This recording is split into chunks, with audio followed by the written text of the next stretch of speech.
Venezuelan President Nicolas Maduro has confirmed the capture of 3 heads of Colombian paramilitary organizations inside Venezuela. Now, the arrest came as part of the security operations underway to secure the country's border. Maduro was speaking at a pro-government women's conference in Caracas. He said 2 of the paramilitary leaders had been detained in the east of Venezuela, showing the extent to which these right-wing Colombian militias are seeking to spread violence and unrest throughout the country. The other was arrested during a clash in the border state of Táchira. Yesterday, in La Fria, in Táchira State, there was fighting between our army and an armed paramilitary group on Venezuelan territory, and we captured a leader of these paramilitaries. You didn't know that, did you?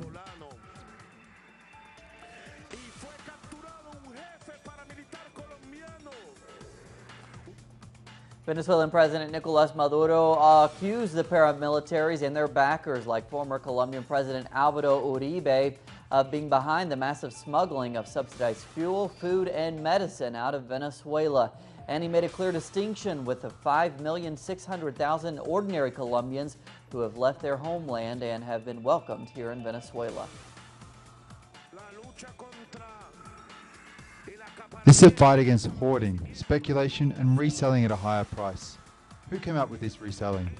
The paramilitary mafias of the oligarchy of Colombia. The noble people of Colombia are very different to the Uribista mafias. On Wednesday, the foreign ministers of both Venezuela and Colombia agreed to combat crime along the border.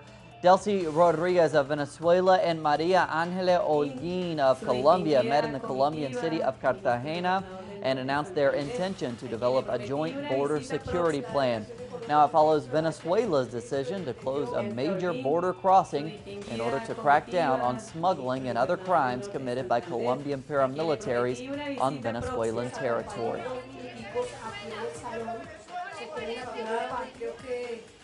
We have talked, and I believe this was one of the most honest and realistic meetings we have had in a long time, about the problems we have about criminal gangs devoted to drug trafficking and to contraband, which affects both countries in the same way. The foreign ministers did not discuss when the border would be reopened. Since the measure was implemented, the Venezuelan border state of Táchira has been less affected by basic food and gasoline shortages.